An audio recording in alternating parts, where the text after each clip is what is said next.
Hey my lovely friends, welcome back to my channel. I hope guys आप लोग अच्छे हो एंड हेल्दी हो।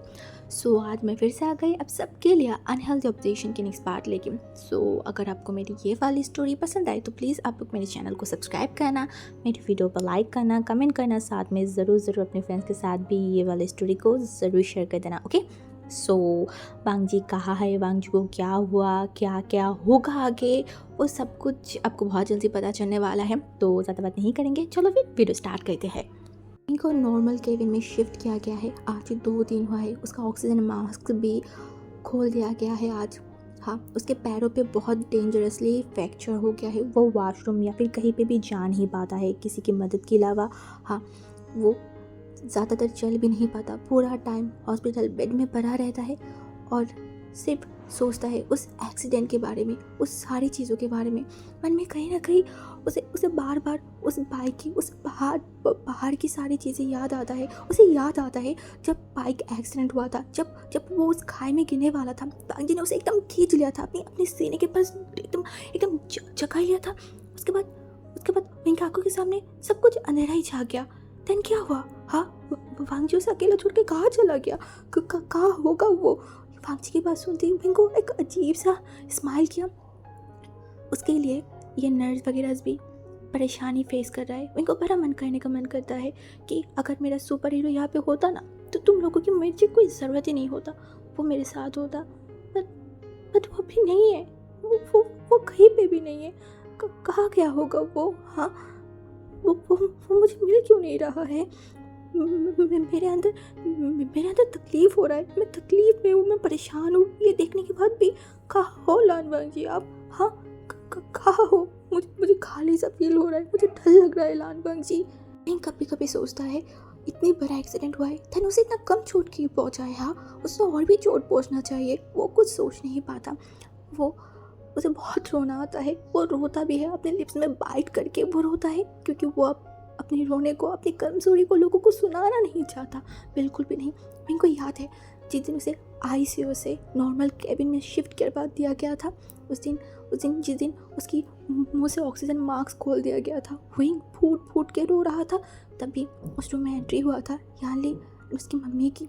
यानली रूम में आती तुरंत विंग के पास गया, विंग के सर के ऊपर हाथ रखकर बोला, क्या हुआ है मेरी आशियान को? हाँ आशियान, तुम रो क्यों रहे हो? तकलीफ हो रहा है? कुछ खाने का मन कर रहा है? कुछ हुआ है? सीजे को बताओ। नहीं, जल्दी अपने सर को नाम में हिलाया। उसके बाद वो फिर से रोना स्टार्ट किया एंड रोते रोते बोला, सीजे सीजे, मेरा लांजन कहाँ है सीजे? हाँ, वो सही तो होगा ना? मुझे प्लीज़ उनके पास लेके जाइए सीजे, प्लीज़। इनको ऐसे रोते हुए देखी यान लेके दिल में एक शार्प सा पेन हुआ। वो अपनी सलाइवा को निकला। वो इनको शांत करवाने के लिए वो कुछ बोलता, उससे पहले ही उसकी मम्मी जो साइड में बैठ के पेपर पढ़ रहा था ना, वो बोला वो चला गया है। विंग एंड याली दोनों उसकी मम्मी की तरफ देखा, मैडम की तरफ। मैडम एकदम सीरियस फेस लेके बैठा हुआ था और एक के बाद एक पेपर की पन्ना पलटते जा रहा था। विंग जो एक बार उसकी बहन की तरफ देखा, उसके बाद उसकी मम्मी की तरफ देखा, बोला, हाँ, वो चला गया है? कहाँ गया होगा वो? फिर से विंग की तरफ देखा एंड बोला, वो अपनी ठिकाने पे चला गया है। ऐसे भी वो पूरा ज़िंदगी इस चाइना में रहने के लिए तो नहीं आया था, वो यहाँ की गेस्ट था, यहाँ पे आया एंड उसके बाद वो अपनी वही बेपरवाह ज़िंदगी में चला गया है। तुम्हें क्या लगा था वांग जी जैसे इंसान, एक बेपरवाह आवारा इंसान तुम्हारे साथ बैठ के संसार करेगा, तुम्हारे साथ लाइफ सेटल करेगा? हाँ, तुम्हें ऐसा सोचा था? वो शादी किया है अपने मन से एंड अब वो निभाएगा भी नहीं। समझ में आए ना? तुम्हें यूज़ करके वो छोड़ दिया है। वही शॉक्ड। हाँ, वो शॉक्ड। वो उसका दिमाग सब कुछ डाइजेस्ट नहीं कर पाया। कोई बात वो अपने दिमाग में सेट नहीं कर पा रहा था, इसीलिए वो अपनी आंखों को बंद किया। वो अपनी मम्मी की बातों को दिमाग में रिपीट कर रहा था। और जब उसे समझ आया मैडम यू उसकी मम्मी क्या बोला, वही तुरंत अपनी आंखों को खोला एंड वो बोला, नहीं नहीं, ये इम्पॉसिबल है। लान वांग जी मुझे छोड़ के कहीं नहीं जा सकता। ऐसे भी वो तो मेरे बिना रह भी नहीं सकता है। मैडम यू उनके ऐसे बातों से उनका फेस लिटरली गुस्से में एकदम फट रहा था, वो चिल्ला के विंग की तरफ देखा, मतलब मम्मी के सामने ऐसे शेमलेस वाली बातें करते हो, तुम्हें थोड़ा सा भी शर्म नहीं आ रहा है? हाँ, उसके साथ रहते रहते उसके जैसे बेपरवाह शेमलेस होते जा रहे हो। हाँ, कहाँ पे कौन सी बात करना है, इतना भी मेहनत नहीं सिखाया। सच में उस इंसान ने तुम्हें एक एक एक मैं सोच भी नहीं सकती कि तुम मेरे बेटे हो, तुम्हें उसने एकदम अपनी जैसा बना दिया है, शेमलेस। ऐसे मैडम यूँ विंग के ऊपर चिल्ला रहा था। तभी हमारी यानली जो उसकी मम्मी की तरफ देखा, तभी मैडम यूँ फिर से बोला, ओके मान लो अगर लान बांगी तुम्हें छोड़ के नहीं जाता होता तो यहाँ पे उसकी फ्रेंड वगैरह तो कोई रहता, देखो आसपास कहीं पे देख रहा है, कोई नहीं है। ये एक्सेप्ट करो कि उसने तुम्हें छोड़ के चला गया है, वो अब लौट के नहीं आएगा।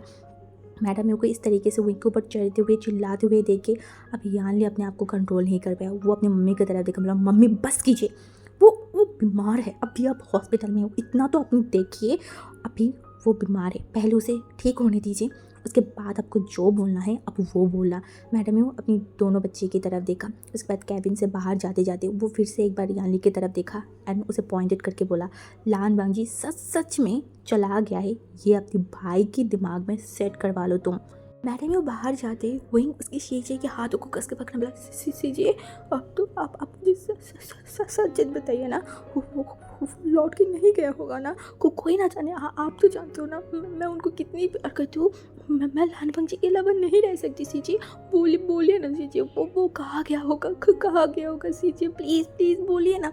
विंग ऐसे रोते जा रहा था, तभी यानली तुरंत विंग के पास आया, विंग एकदम हक किया, बोला आशियान मेरा भाई प्लीज़ तुम शांत हो जाओ। विंग ने बोला नहीं सीजी, आप मुझे बताइए वो कहाँ गया होगा। हाँ, तभी यानली बोला हाँ वही ये सच है, बांगी पता चला गया है उनकी सारी फ्रेंड्स के साथ। वहीं जो बोला मुझे अकेला छोड़ के, हाँ मुझे छोड़ के वो चला गया है। वो उस सफ़ेद बिस्तर की जो चादर है ना उसे एकदम कस के पकड़ा एंड वो लिटरली रोने लगा, वो फूट के रो रहा था। अब यानली को वो सब बर्दाश्त नहीं हो रहा था, वो एकदम इनको कस किया बोला प्लीज़ विंग ऐसे रो मत, तुम्हारी तबीयत ख़राब हो जाएगा, तुम अभी हॉस्पिटल में हो। विंग रोते रोते बोला सीजी मुझे तकलीफ हो रही है सीजी, वो मुझे ऐसे कैसे छोड़ के चला जा सकता है। हाँ सीजी, ऐसी हालत में जब मैं हॉस्पिटल में एडमिट हूँ, वो इंसान नहीं है। मम्मी ने सही बोला, वो कोई अच्छा इंसान नहीं है, वो बहुत बुरा है सीजी, बहुत बुरा है। शांत हो जाओ मेरा भाई, प्लीज़ ऐसे मत करो ना, शांत हो जाओ, तुम्हारी तबीयत ख़राब हो जाएगा। बट कौन सुने किसकी बात, विंग आउट ऑफ कंट्रोल हो गया था, वो पागलों जैसे बिहेव करने लगा था, वो हाथ पैर मार रहा था और एक ही बात बोल रहा था, उसे लान बांगी चाहिए, अब भी इस हालत में यहाँ पे उसे लान बांगी चाहिए, वो लान बांगी को देखना चाहता है। ऐसे प्रेशन के ऐसे चिल्ली के शोर से एक नर्स दौड़ के रूम के अंदर आया एंड विंग कैसे पागलपन करते हुए देखे, वो तुरंत इंजेक्शन को रेडी किया एंड वो विंग को इंजेक्शन लगा दिया। उसके कुछ ही मिनट बाद विंग एकदम शांत हो गया था, हाँ, क्योंकि वो सो गया था। उस दिन के बाद आज 2 दिन हो गया है, बांगी का कोई अता पता नहीं है, कैसे मिलेगा। वही खुद भी तो इंजेक्शन के ऊपर जी रहा है, कैसे बांगी का खबर लेगा, वो नहीं ले पाया। पर अब धीरे धीरे जब वो थोड़ा ठीक होने लगा है, रिकवर होने लगा है, तभी भी बांगी का कोई अता पता उसे नहीं मिल रहा है। बांगी नहीं है, क्या ये मान सकता है विंग का वो नादान दिल, क्या ये एक्सेप्ट कर सकता है?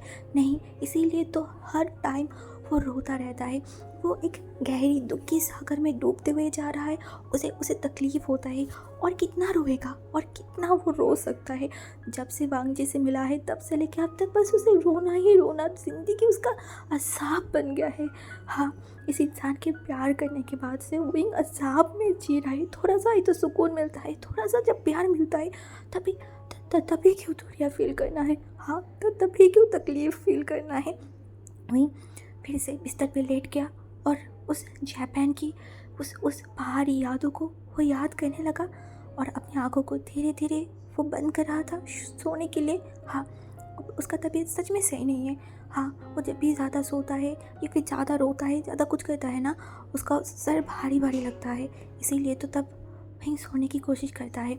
जब विंग अपने आंखों को बंद करने वाला था तभी दरवाज़ा खोल के यानली रूम के अंदर आया एंड विंग की तरफ देखने बोला, आई एम सॉरी आशियन, मैं एक्चुअली तुम्हारी पसंदीदा लोटस पोर्क सूप बनाते मुझे लेट हो गया।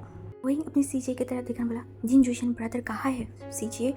यानली जो विंग की तरफ देखने बोला, तुम सडनली जूशन के बारे में क्यों पूछ रहे हो? विंग थोड़ा उठ के बैठा एंड उसके बाद बोला, बांगी अगर मंगल ग्रह पे भी चला गया होगा ना तो जिन जोशन ब्रदर भी उनके साथ साथ वहाँ पे गया होगा, ये मैं बहुत अच्छे से जानती हूँ। यानली अपनी स्लाइवर को निकला, बोला हाँ तुमने सही बोला है, जिन जोशन भी चला गया है भांग जी के साथ। वहीं उसकी सीजी की तरह देखा, बोला देन तुम्हें क्यों लेके नहीं गया है सीजी, तुम यहाँ पे क्यों हो? तभी यानली जूही की तरफ देखा, बोला सीरियसली तुम यहाँ पे बीमार हो, हॉस्पिटल में हो और मैं वहाँ पे चला जाऊँ बाहर, तुम पागल तो नहीं हो गए ना? वहीं एक लंबा सा पीक लिया और उसकी सीजी की तरफ देखा, बोला सीजी मुझे आपका फ़ोन दीजिए। तभी यानली जो उसकी तरफ देखा, बोला क्या करोगे तुम, मेरे पास भांगजी ब्रदर की नंबर नहीं है। यानली इस तरीके से हड़बड़ा गया है, हकला गया है, इसे वहीं अपनी आंखों को छोड़े चढ़ के करके देखा और बोला तुम ऐसे अजीब जैसे बिहेव क्यों कर रहे हो सीजे, मैं बस जिन जोशन ब्रदर से बात करना चाहती हूँ बस। लाइक विंग इस तरीके से फ़ोन मांगा ना कि यानली के पास और कोई ऑप्शन भी नहीं था, वो विंग को फ़ोन दे दिया था। एंड विंग को फ़ोन मिलते वो सबसे पहले भांग जी की यूएसए के नंबर पे कॉल किया, बट विंग का बैड लक, वो नंबर स्विच्ड ऑफ था। जी विंग को फ़ोन को रिसीव नहीं किया था, बट जिन जोशन एक परफेक्ट हस्बैंड की तरह फ़ोन को रिसीव किया, बोला हेलो बेबी क्या हुआ है, बोलो तुम्हें पता है ना मैं भांग जी ब्रदर। तभी विंग बोला हेलो। यानली की वॉइस के अलावा विंग की वॉइस सुनते जिन जोशन एकदम शॉक्ड हो गया था। वो आसपास देखा, उसके बाद वो चुप ही था। विंग ने बोला ब्रदर अब सुन पा रही है मुझे? उसने बोला हाँ विंग मैं सुन पा रही हूँ, बोलो। विंग जो एक लंबा सा ब्रेथ लिया एंड तुरंत बोला मुझे उनसे बात करना है, आप प्लीज़ मुझे उनसे बात करवाइए। तभी जिन जोशन वो क्या बोले उसे समझ नहीं आया था। उसने बोला विंग वो मीटिंग में है और तुम समझ ही पा रहे हो ना, लाइक इतनी टाइम तक वो लाइक चाइना में था, अभी 10 दिन हुआ है वो यूएसए में आया है, तो बहुत सारी चीज़ें हैं, वो बहुत बिजी है। तभी विंग लिटरली गुस्से में बोला आपको मैंने जो बोला है आप वो कीजिए, मैं कोई भी उल्टी सीधी बात नहीं सुनना चाहती हूँ। वो क्या कर रहा है ये सुनने में मैं बिल्कुल भी इंटरेस्टेड नहीं हूँ। वो अगर बिजी भी है ना, उनके लाइफ में सबसे ज़्यादा इम्पॉर्टेंट मैं हूँ, उसके बाद बाकी सब कुछ। अभी आप उन्हें फ़ोन दीजिए। तभी जिन जोशन ने एक लंबा सा ब्रीथ लिया, बोला देखो मैं सच बोल रही हूँ, भांग जी ब्रदर बहुत बिजी है, वो तुमसे बात करने में बिल्कुल भी इंटरेस्टेड नहीं है, तुम क्यों समझ नहीं रहे हो हाँ मेरी बातों को? ओके फाइन, मैं उन्हें कॉल ट्रांसफ़र कर रही हूँ मीटिंग में, तुम बिलीव नहीं होगा ना, देन जब वो फ़ोन उठाएगा और मीटिंग में सबके सामने तुम्हारे साथ उल्टे सीधे बात करेगा ना, तब तुम्हें समझ आएगा। सच में एकदम चुप हो गया था। सही तो बोला है, हाँ भांग जी जानबूझ के वैसे बात नहीं करना चाहता। एंड ऐसे भी हर कोई एक ही बात बोल रहा है, सब झूठ तो नहीं बोलना चाहेगा ना। हाँ भांग जी उसे दूर चला गया है, भांग जी उसे इग्नोर कर रहा है, अपने फ़ोन को स्विच ऑफ करके बंद रखा है, उसे बात नहीं करना चाहता है। तभी मैंने बोला कोई ज़रूरत नहीं है उनसे बात करने की, उनके पास अगर टाइम होगा ना तो प्लीज़ उन्हें बताना, मेरे साथ बात करे, मैं उनके लिए वेट करूँगी। जिन जोशन ने बोला ठीक है।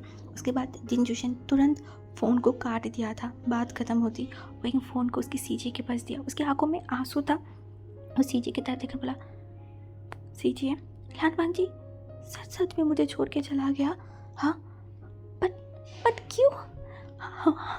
हमारे बीच में तो कुछ नहीं हुआ था, मेरा कहाँ भी कोई दोस्त तो नहीं है सीजी, सब कुछ तो सही चल रहा था।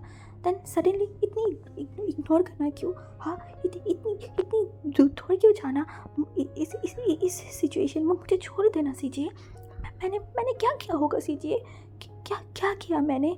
इनको ऐसे रोते हुए देख के यानली पीछे मुड़ गया एंड वो लंबा सा ब्रीथ लिया, बोला मैंने तुम्हें पहले ही बोला था भांग जी ब्रदर सही इंसान नहीं है, तुम प्यार में अंधे हो गए, अपने तन मन सब कुछ खो के अब तुम बैठ गए हो, सब कुछ खो दिया विंग, तुम सब कुछ। विंग एकदम चुप बैठा हुआ था, उसकी आंखों में आंसू आ रहा था, वो बार बार पूछ रहा था किसको क्या बोले, हाँ किसको क्या बोले? भांग जी सच में उसे इस हॉस्पिटल में इतनी गलत सिचुएशन में उसे छोड़ के यूएसए चला गया।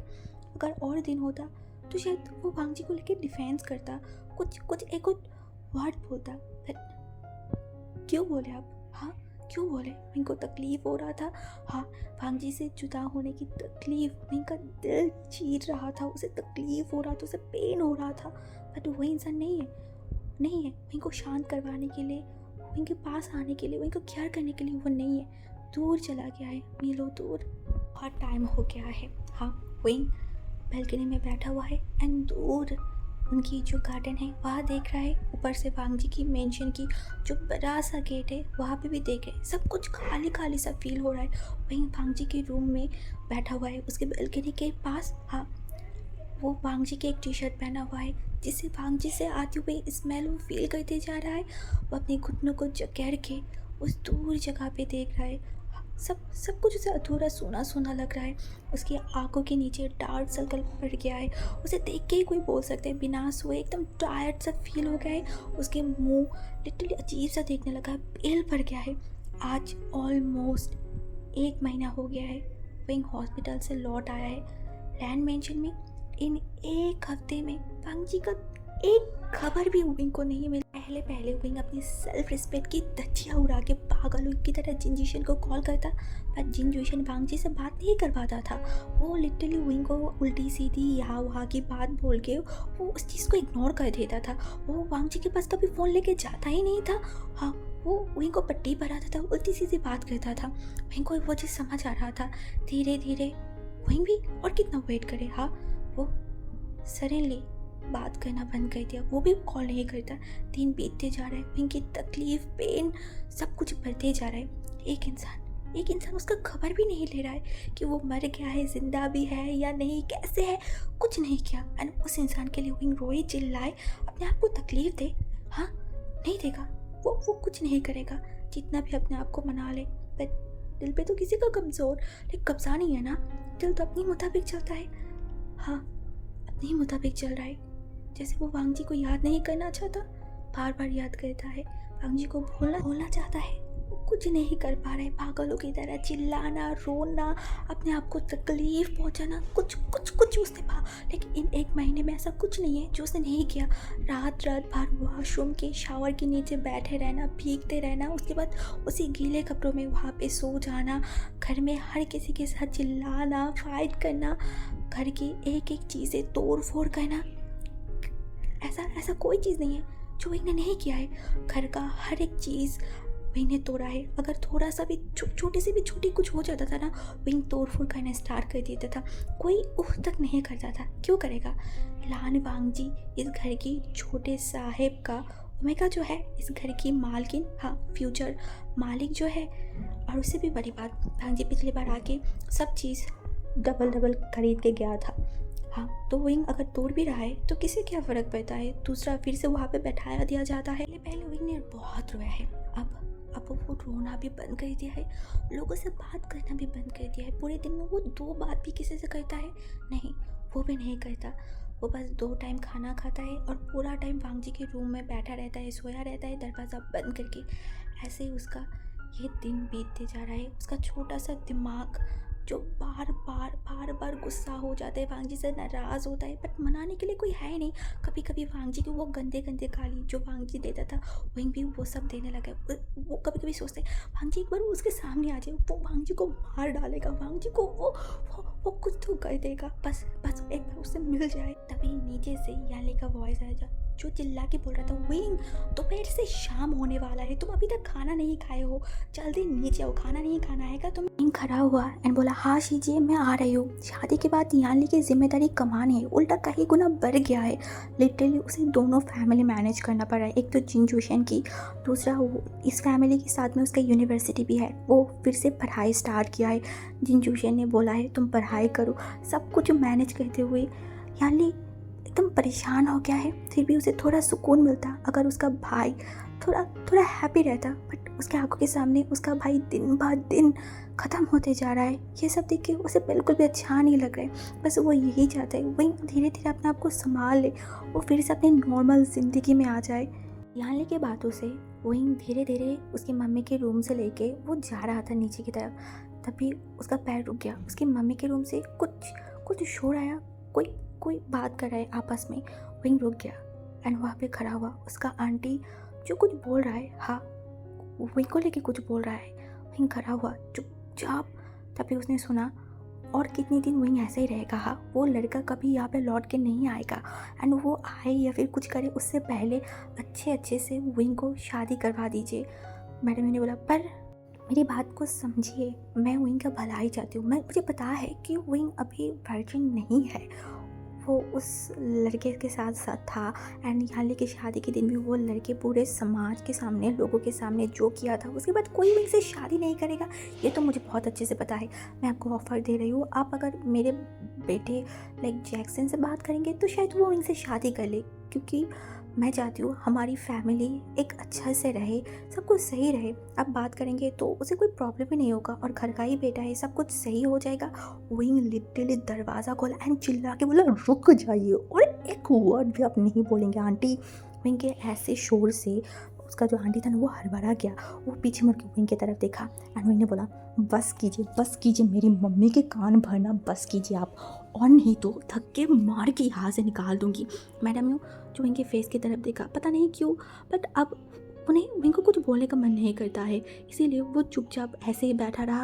आंटी विंग की तरफ देखा बोला हे तुम हमारी बात सुन रहे थे चुप के, हाँ तुम इतनी बड़ी बेशरम हो गए हो, हाँ हमारी बात सुन रहे थे। वही चिल्ला के उसके आंटी की तरफ देखा बोला सुना है, अच्छा क्या है, ये मेरा हस्बैंड का घर है, मैं जहाँ मन जाएगा वहाँ खड़ा हूँगा, जहाँ की बात सुनने का मन करेगा वो मैं करूँगा। नेक्स्ट टाइम अगर मेरे घर पे आने के बाद ये सब उल्टी सीधी शादी की बात बोला ना, तो इस घर पे आने की जो रास्ता है ना आपके लिए पूरा ज़िंदगी के लिए बंद कर दूँगी। और अगर आपके बेटे का इतना ही शादी करवाने की मन है ना, कोई अच्छा ओमेगा नहीं मिला है तो मुझे बताइए ना, उस मुखलिस चाचे जैसे कोई एक अजीब सी ओमेगा को ढूंढ के लाऊंगा और आपका बेटे की शादी करवा दूंगा। फिर भी आपकी उस भूल से भरी दिमाग से इस घर की और मेरी मम्मी की ब्रेन वॉश करना बंद कीजिए। उसके आंटी से चिल्ला के विंग तुरंत उस रूम से बाहर चला गया था। मैडम यूँ जो विंग को देखने लगा, आज पता नहीं बहुत साल बाद उन्हें लगा विंग के अंदर वो अपनी छवि को देख पा रहा था। याली जैसा नहीं, याली जो कि थोड़ा डरे रहता है, थोड़ा कम बात करता है, पहले विंग भी ऐसा था। बट बोलते हैं ना जब दीवार में पैर फंस जाए ना तो लोग भी पागल हो जाते हैं अपने आप को बचाने के लिए। ऐसा विंग भी था। विंग आज इतना गुस्से में और इतना एग्रेसिव बना था, जो मैडम यू फर्स्ट टाइम देखा था वो शौक था। विंग रूम में से निकलते वो नीचे नहीं गया, वो सीधा वही रूम में चला गया। आज बहुत टाइम बाद फिर से वो लैपटॉप चालू किया, उसकी आंखों में आंसू था। वो मेल के पास गया एंड वो उस मेल की तरफ देखने लगा। वहाँ पे बोला मुझे प्यार के समंदर में डुबा के मेरे दिल को जला के कहाँ भाग गए हाँ। अब वही उस मेल को सेंड कर दी। दूसरी तरफ से एक मेल आया जहाँ पे लिखा हुआ था मैं तेरे सांसों के साथ जुड़ चुकी हूँ, मैं तेरे रोम रोम के साथ हूँ, मुझे दिमाग से नहीं दिल से फील कर, बिलीव मी मैं तेरे आस पास हूँ, मुझे ढूंढ मिल जाऊँगी हद बीट। सडनली ऐसे मेल से वही शॉक्ड हो गया था। उसके बाद वो हर एक मेल को चेक करने लगा। इससे पहले जब वो वांग जी को मेल करता था उस सारे मेल में अलग सा रिप्लाई है। वहीं का लास्ट मेल था जहाँ पे उसने लिखा था देख नहीं पा रही हूँ, छू नहीं पा रही हूँ, भूल नहीं पा रही हूँ, फिर भी तुम हो, ये तुम्हारी कैसे रहना लान वांग जी। ठीक उसी मैसेज के नीचे एक मैसेज आया था मैं जुड़ी हुई हूँ तेरे अस्पीते के साथ, आंखों से नहीं मन से ढूंढ, दिमाग से नहीं दिल से फील कर, बिलीव मी मिल जाऊंगा मैं तुझे। एक के बाद एक मैसेज ऑटोमेटिकली आ रहा था। शायद वांग जी सेट करके रखा था सब मैसेज को, जब यहाँ से मैसेज जाएगा वहाँ से ऑटोमेटिकली रिप्लाई आएगा। वहीं उस सब चीज़ों के देखने लगा। ये इंसान वहीं को भूल सकता है? नहीं भूल सकता। ये इंसान अपने आप को भूल सकता है, वहीं को नहीं भूल सकता। ये पॉसिबल ही नहीं। वहीं लैपटॉप को साइड में रखते ही सीधा वो नीचे चला गया। यहाँ से छीन के वो फ़ोन लिया और जिन जोशन को कॉल किया। जिन जोशन फ़ोन रिसीव करते वहीं चिल्ला के बोला कहाँ है मेरा लान वांग जी। वहीं एक्चुअली विंग जिन जोशन को बीच में रोका है, बोला मैं विंग बात नहीं कर रही हूँ, मैं मिस्टर लान वांग की बात कर रही हूँ, आपका बॉस की हस्बैंड, मेरा हस्बैंड कहाँ है। विंग जो बोला सच मुझे बताइएगा, एक झूठ भी अगर मुझे आज आपने बताया ना, आई स्वेयर मैं मिस्टर लैन होने की पावर यूज़ करूँगा। अब मुझे सच बताइए। तभी जिन जोशन बोला वो एक्चुअली ब्रदर। विंग ने बोला प्लीज़ और पट्टी मत पढ़ाइए और झूठ मत बोलिए, मुझे पता है आपको सब कुछ पता है, और मेरा हस्बैंड मुझसे भूल जाए, मुझसे दूर हो, ये हो ही नहीं सकता। अगर आप मुझसे झूठ बोले, आई स्वेयर मैं सब कुछ बर्बाद कर दूंगा, सब कुछ। विंग को ऐसे चिल्लाते हुए एंड पागलों जैसे बिहेव करते हुए देख के जिन जोशन को लगा बस बहुत हुआ। अब वो और सब कुछ छुपा नहीं सकता, बहुत हो गया, बहुत ज़्यादा, अब उसे सच्चाई बताना ही होगा। वो एक लंबा सा बीतने बोला भाई एक्चुअली अभी सान फ्रांसिस्को पे है, पिछले 2 हफ्ते से वो लॉस एंजल में थे। वो वहाँ के एक हॉस्पिटल में लाइक एडमिट था। उनकी ब्रेन सर्जरी हुआ है और अभी उन्हें यहाँ पे लाया गया है। डॉक्टर सब लोग होप कर रहे हैं कि उन्हें बहुत जल्दी सेंस आ जाएगा। फ़िलहाल अभी तो वो होश में नहीं है, बट बहुत जल्दी होश में आ जाएगा। उसके बाद जिनजुशेन ने क्या बोला नहीं बोला वही ने कुछ नहीं सुना। उसके हाथों से उस फ़ोन धड़ाम से नीचे गिरा। कुछ टाइम बाद वहीं पे एकदम ज़मीन पे गिर गया था और फूट फूट के रोने लगा। चिल्ला चिल्ला के वो रो रहा था। उसे तकलीफ़ हो रहा है, उसे उसे उसे पेन हो रहा है। वो अपने बालों को कस के पकड़ा। उसे मन कर रहा था वो अपने आप को बर्बाद कर दे, अपने आप को मार दे। कितने टाइम तक वो अपने हस्बैंड को गलत सोच रहा था। सारे लोग उसे जो बोल रहे थे उसे मान लिया। उसका हस्बैंड मौत के साथ फाइट कर रहा था। विंग क्या सोच रहा था, क्या सब सोच रहा था। उसका भांजी उसे छोड़ के चला गया है। ये सब विंग कैसे सोच सकता है, कैसे? पहले तो सब कुछ सही था ना।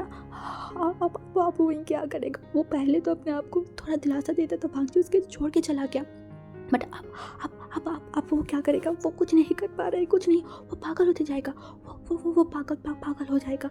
वो मर जाएगा, मर जाएगा। वो नहीं रह पाएगा। उस हॉल रूम में फ्लोर में बैठ के विंग चिल्ला रहा था। यहाँ आसपास के सर्वेंट सब लोग विंग की वो चिल्लाना रोना देख रहा था। विंग एक टाइम बाद खड़ा हुआ, दौड़ के वो भांजी के रूम में पास चला गया था। वहाँ पे बैठ के वो रो रहा था। वो रोते जा रहा था। वो अपने आप को कंट्रोल नहीं कर पा रहा था। कैसा होगा उसका लान भांजी? सही तो होगा ना? अभी तक होश क्यों नहीं आया होगा? सर पे ज़्यादा तो चोट नहीं आया होगा ना? क्या विंग को बचाते हुए चोट लगा होगा? हाँ, क्या हुआ होगा? वो कुछ समझ नहीं पा रहा था। तभी उस लैपटॉप में और 2 मेल आया। टंग शोर हुआ। विंग कांपते हुए हाथों से वो उस मेल को देखा, जहाँ पे भांजी का एक रिप्लाई था, एक सॉन्ग। दुआ में लो कहीं वो मेरे हमनशी, मैं अभी हुआ अकेले ये तू समझा क्यों नहीं, वजूद दिल लगी कि आरज़ू नहीं, मोहब्बत तो वही जो मिलती ही नहीं, मोहब्बतों में झूम लो मैं या क्या करूँ बता, तला हो गम में या गम का हो दवा, दुआ हो या दुआओं में हूँ ससा।